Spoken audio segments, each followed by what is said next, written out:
Je suis heureux d'accueillir au téléphone, il est avec nous, Farhad Khoshrow-Kavar. Bonjour, Bonjour. monsieur. Vous Bonjour. êtes sociologue franco-iranien, vous êtes directeur d'études à l'école des hautes études en sciences sociales. Vous avez travaillé depuis un certain temps et depuis même très longtemps sur cette question de la radicalisation en prison. Vous diriez aujourd'hui la prison française, le système français est un foyer de radicalisation ?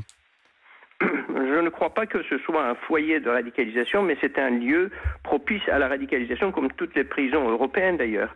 Mais le problème essentiel en France, c'est que on a beaucoup plus de radicalisés, du moins tels que la presse et les institutions les qualifient, que dans d'autres pays européens. Je crois que c'est aussi un effet de classification et de dénomination. C'est-à-dire, vous traitez n'importe qui crie Allahu Akbar de radicalisé, et il va y avoir beaucoup de vocations, parce que ce sont des gens qui, si vous voulez, qui cherchent la notoriété, qui cherchent à se faire voir des uns et des autres.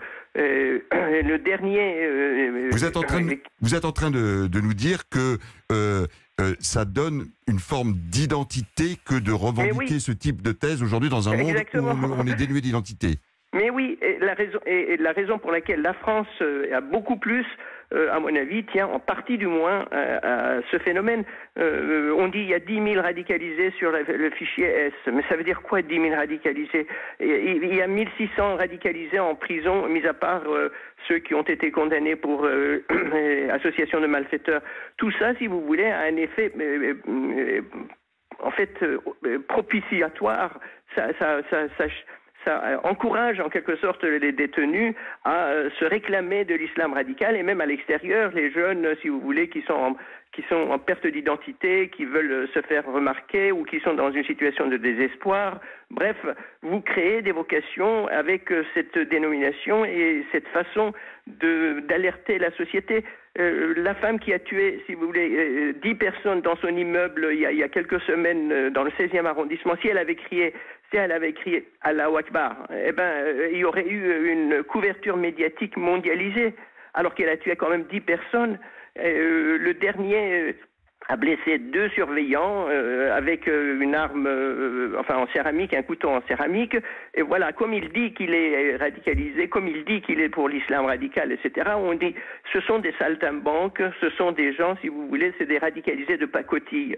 Ils veulent se faire remarquer, et c'est vrai que, par exemple, Michael Chiolo, depuis avant-hier, il a la couverture de la presse mondiale. Il est devenu une star. C'est ce que j'appelle, moi, le star system dans la prison. Oui, maintenant, oui. il y a un star system radicalisé, un système djihadiste. Je crois qu'il faut être très, très clair. Quelqu'un comme Klein, qui vient d'être tué, si vous voulez, Fabien, etc. Et quelqu'un comme les gens, Peter Sherif, etc., qui ont été arrêtés. Là, ce sont de vrais djihadistes. Ils ont un projet de société alternative, ils veulent instaurer l'État islamique, ils veulent faire tout cela, mais ces gens-là, qu'est-ce qu'ils veulent ? Michel Chiolo a dit qu'il voulait venger en quelque sorte son copain qui avait été tué dans l'affrontement avec la police. Et c'est comme ça que ça se construit. Moi, je crois qu'il faut se pencher sur cette vision de la radicalisation qui distingue la France maintenant de la plupart des pays européens. On fait trop de la publicité pour ces phénomènes-là et on crée des vocations à partir de là dans une partie de la jeunesse désespérée de ce pays. Oui, n'empêche qu'il y a du prosélytisme en prison quand même. Mais il y en a dans toutes les prisons d'Europe, mais le prosélytisme n'est pas la radicalisation. Le prosélytisme, c'est le fondamentalisme, et le fondamentalisme n'est pas la radicalisation. C'est de l'endoctrinement. L'endoctrinement, ça dépend de quelle forme. Par exemple, il y a des formes d'endoctrinement, mais qui ne sont absolument pas nécessairement de la radicalisation. C'est vraiment qu'il y ait de la radicalisation en prison, c'est indubitable. Mais son étendue, à mon avis, c'est ça qui est discutable. Je veux dire, le nombre des gens qu'on qualifie de radicalisés. Moi, j'ai travaillé 3 ans et demi, si vous voulez, dans les prisons, et c'était encore pas aussi bien organisé au niveau de la radicalisation, puisque maintenant il y a un service beaucoup plus important, doté de personnel, etc. Je peux vous assurer que bon nombre de gens qu'on suspecte de radicalisation, ce sont des fondamentalistes, ce sont des gens qui cherchent à se faire noter, à se faire remarquer, et ensuite ce sont des gens qui trouvent que la radicalisation est une bonne voie pour se venger. Cherif Shekat avait 27 condamnations. Il était à la veille d'être mis en prison. Il avait fait tout ce que l'on peut dire pour rater sa vie. et en même temps, il reprochait à la société française d'être à l'origine de ces malheurs. Alors il cherche le martyr. Il fait acte d'allégeance, si vous voulez, à l'État islamique sur une une clé USB, et voilà, c'est parti la machine. Monsieur Khosrow-Khavar, excusez-moi d'avoir écorché votre nom. Aucun problème. Je vous propose nous avons Jacques au téléphone. Jacques qui nous appelle de la région parisienne, Saint-Michel-sur-Orge, et qui voulait intervenir sur cette question. Nous vous écoutons, Jacques. Oui, bonjour. Bonjour à vous. Pour ma part, j'entends par exemple qu'il y a les détenus classiques, on va dire, de droit commun, et aujourd'hui, effectivement, on est confronté à ces détenus islamistes ou voire même terroristes. Et je pense qu'aujourd'hui, notre logique et le système pénal n'est pas adapté à cette nouvelle forme. C'est une logique totalement nouvelle. Ce sont des gens qui vivent dans un monde, dans leur monde, qui n'est pas le nôtre. Et très clairement, les faits le prouvent. Alors après, on essaye de l'expliquer de façon logique, enfin toujours dans la même logique aujourd'hui, celle de notre système pénal. Aujourd'hui, il faut inventer un nouveau système pénal adapté à ces gens-là. Très Donc clairement, vous êtes en train de nous dire qu'il faut des prisons pour les radicaliser. Oui, en tout cas, premièrement. Deuxièmement, je pense et je crois que j'ai une attitude, enfin une opinion qui est partagée par la plupart des gens.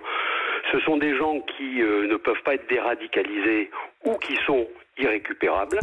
Et on n'a pas la même logique. C'est pas exactement ce que nous disait justement à travers son étude pendant 2 ans et demi au sein des prisons, Monsieur Khosrow-Khavar. Je suis pas d'accord avec lui. Non, mais évidemment, on ouvre le débat. Delphine Boisel, Observatoire international des prisons, les expériences. Et pour ce qui concerne ces gens radicalisés, je répète, on a une logique qui ne correspond pas à la leur et qui n'est pas adaptée. Et les faits sont têtus, ils sont en train de le prouver au fur et à mesure.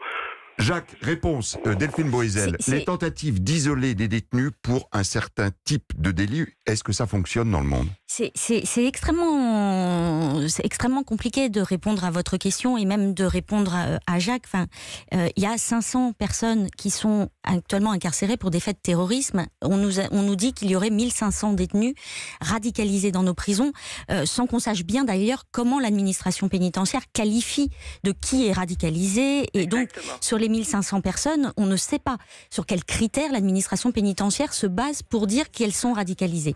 Donc après, vouloir catégoriser et vouloir faire des établissements spécifiques pour tel ou tel type de personnes, ça me semble moi totalement, je le dis, pardon Jacques, mais absurde, parce que vous avez, c'est une toute petite partie de la population pénale. Vous avez 71 000 personnes. Alors j'entends bien qu'ils fassent la distinction entre les droits communs mais à partir du moment où je ne sais pas non plus sur quelle étude scientifique Jacques se base pour dire qu'ils sont irrécupérables, parce que c'est aussi toute la force de notre droit pénal et la force de notre République que de considérer que les gens peuvent à un moment évoluer. Monsieur Pueyo, vous avez entendu le témoignage de Jacques qui recoupe assez le témoignage de nos auditeurs en général. La réponse de Delphine Boisel, cette question aujourd'hui est entrée au cœur du débat sur le système carcéral français et il n'y a pas une réponse à apporter. C'est ça la complexité. Monsieur Pueyo ? Oui. Si vous voulez, bon, je ne reviendrai pas sur les chiffres parce que c'est des chiffres qui ont été annoncés. Le ministère de la Justice a mis en place deux infrastructures, des quartiers pour évaluer effectivement le degré de radicalisation. Et puis moi j'avais proposé à l'époque à l'ancien garde des Sceaux de mettre en place des quartiers de prévention de la radicalisation qui s'ouvrent actuellement au fur et à mesure, qui est de concevoir sur le territoire des quartiers de prise en charge des personnes radicalisées pour accueillir, après leur évaluation, des détenus qui sont radicalisés, qui peuvent faire du prosélytisme, de façon à les séparer du reste de la population pénale. Et adapter le régime spécifique de détention des détenus terroristes et radicalisés. C'est l'objectif, c'est de faire 400. En les gardant dans la structure telle qu'elle est, mais avec une forme de traitement, on va dire à part. Avec des unités quand même très spécifiques et qui évitent toute contagion et toute proximité avec les droits communs. Le Premier ministre a annoncé la création de 1500 places dans des quartiers étanches, en plus des QPR. Donc voilà, c'est des décisions politiques. Ce qu'on appelait les quartiers de haute sécurité à l'époque. Mais je pense que c'est nécessaire, là, d'adapter les régimes. On ne peut pas mettre tous les détenus sous le même régime, bien évidemment. Et c'est l'une des difficultés de la prison. Oui, il faut adapter les régimes. Et lorsque vous avez des détenus qui ont été condamnés pour des faits de terrorisme, bien évidemment, c'est quand même particulier. Lorsque vous avez des détenus qui sont radicalisés, qui peuvent être dangereux parce qu'ils peuvent influencer une population pénale jeune, qui sont quelquefois influençables, je pense que c'est bien de les séparer.